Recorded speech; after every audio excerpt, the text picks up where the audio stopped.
Okay, there you go, the WPI data, December WPI inflation at 3.8%. If I'm not wrong, the estimates were close, in and around close to. It's 3.8 versus 4.6, Karunya. What was the estimate? But it was expected to decline. It was definitely expected to decline, Pankaj. I'm just going through the estimates sent by our colleague Poonam, and for WTI for the month of December, we were expecting 4.3%, which is also a deceleration on a month-on-month basis, but it has come in much lower than that. 3.8% is where it's given for the month of December. Maithili is with us. Let's take it across to her. Maithili, we have the headline figure for the December WPI. It's coming at 3.8%. ET Now poll was expecting 4.3%. How do you interpret this figure for the month gone by? Well, it clearly is in line with the declining trend that we've been seeing in price inflation, but it's sharper, the decline is sharper than was anticipated, suggesting that it's not just food inflation that has been coming down. Remember, one of the biggest causes for worry for the Modi government was the fact that as far as food prices were concerned, we were having actually a disinflation because prices were contracting, and that is explained why the CPI in fact was lower than the WPI, which is normally not the case. With this, the gap between the CPI and the WPI has come down, but what it would suggest, it is not just food inflation that is coming down, but possibly also inflation in non-food items, suggesting the lowering or the slowing down of economic activity. We already saw that reflected in the IIP, so this I think would be a cause for worry, not much of a cause for celebration. Right, the CPI numbers will come out today post-market hours, Maithili. What is the sense that you get, what to expect from there? That's a number which now the Economist and Street tracks much closely. Oh, absolutely, because the RBI's Monetary Policy Committee now tracks the CPI and not the wholesale price inflation, though of course it does keep an eye on the wholesale price inflation also. And they're presuming that food prices have continued to fall, as we would suspect from the growing farm distress. The CPI number is also expected to come in lower than the last time's 2.33%. Maybe this time we'll find CPI coming in even lower, a little over 2%. So as I said, normally low inflation is a cause for celebration in India, but when inflation dips so low and it is reflective of falling food prices, then for a government and for a country which has such a large percentage of the population dependent on farm income, falling food prices are not really good news at all. Right. Sanjay Narang Sameer Narang is also with us. Let's get him as well to share his perspective. Sameer, she was talking, Maithili was just now talking about how the numbers have come by for non-food category. WPI for food inflation has come in at 0.07%. This is versus a figure of minus 1.96 in the month of November. And even for food articles, the inflation has come in at minus 0.07 versus a minus 3.31 in November. How do you interpret or how do you understand these figures with regard to the overall performance of WPI?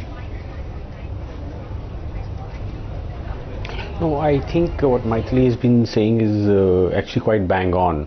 Globally, actually, you are seeing a slowdown right now.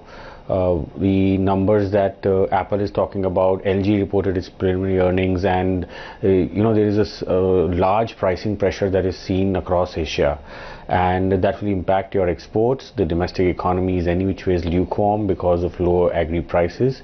Globally, in fact, agri prices are on the mend, and there is a downward pressure on prices. So what you are seeing is a synchronous global and domestic slowdown, which is going to impact your farmers and your manufacturers, and it's being seen in these numbers, and this is likely to continue for some more time before things readjust. And in the next few months you actually have significant headwinds in the form of contraction in fisc, because if the government intends to hold on to a fiscal deficit of 3.3%, there has to be sharp slowdown in central government spending.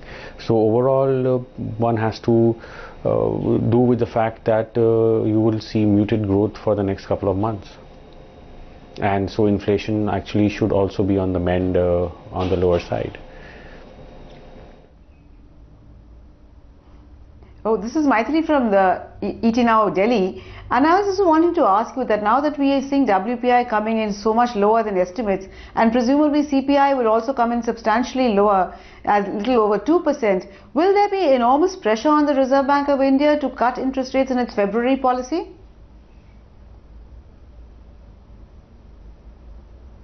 The first thing they would do is change the stance.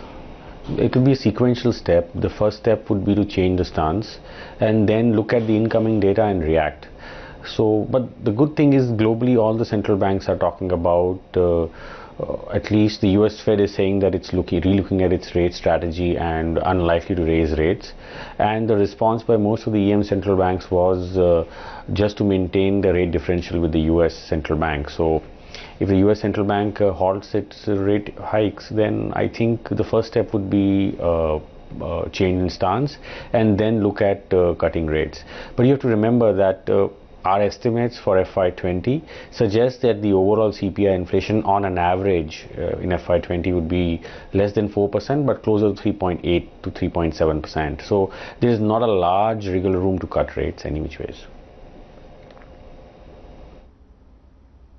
That is true. Now, may not be a large wiggle room to cut rates really, but is the Monetary Policy Committee's response asymmetric? Because whenever inflation moves to over 4%, it reacts very harshly, but when inflation falls consistently well below 4%, the MPC doesn't seem to react. So is this asymmetry part of inflation targeting? Well, is it part of inflation targeting? To some extent, yes. But at the same time, I think the new governor is talking about also looking at growth dynamics into the overall monetary policy response, just not the inflation part. So I think the response might be slightly different as we go ahead, as indicated by the governor. So yes, one should expect some, positive statements on the monetary policy front, on the liquidity front, which would provide the necessary tool to the bond markets to ensure that the rates remain at a lower level than what you've seen in the past few months. Right. What do you think is happening with the inflation? Structurally it's been lower. What do you think will be the trajectory going ahead in terms of CPI and WPI?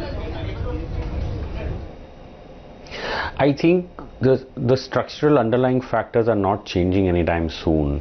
There is a surplus in the domestic agri-produce markets, which is likely to continue. Globally, food prices remain soft.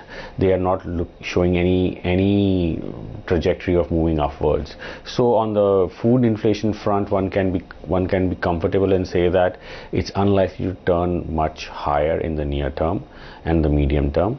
On the crude price front, that was also an important element for India's inflation trajectory. Anywhere in the range of $60 to $70, I don't think so one needs to worry about, and it doesn't look like to be the case that it's going back to the $80 a barrel range anytime soon. So from that perspective also inflation is well in control, and given that there is a large overhang of inventory in the domestic markets for autos and for other consumer durables, and given that the Asian cycle is also turning down, one can also say that the overall manufacturing inflation shouldn't be an issue. So on an overall basis, what one can say is that the CPI inflation should remain below 4%. However, the only cause for worry in the inflation front is the services inflation, which some of those indicators are pointing towards 6% rather than 4%. So you have a situation in which services inflation is relatively elevated, food inflation is down, so that is keeping the overall inflation in check. But that shows that some parts of the economy are actually much more tighter than the other parts, and that is what is resulting in this kind of situation. On the overall basis, I think you should be at 4%, which is comfortable. Sub 4%, which should be comfortable in FY20. As well as Maithili, thanks much for joining us and giving us your perspective and helping us understand the figures for WPI for the month of December.